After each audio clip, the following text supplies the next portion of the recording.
So guys, since na init na yung oil, so nilagay natin yung garlic.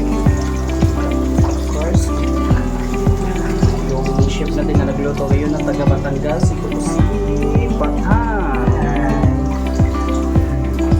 Aga-aga namin nagluto ngayon kasi narating yung ating mga bisita ngayon. Chef na namin.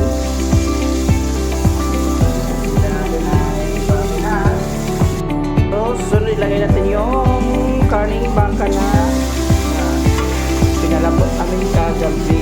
So, ngayon lang namin umaga niloto. So, magdoltereta, kare-kareng bakaga. So, Batangas tayo po. Pasensya na kayo sa lutuan namin kasi parang dekada na to, walang linis-linis.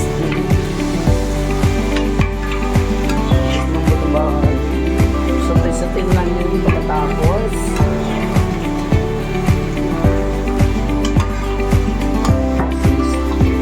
Lata-lata nyo.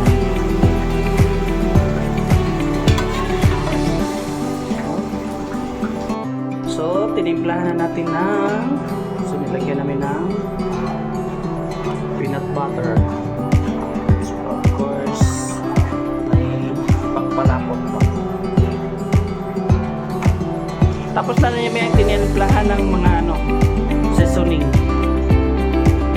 Hintay lang namin hanggang kumukulo siya.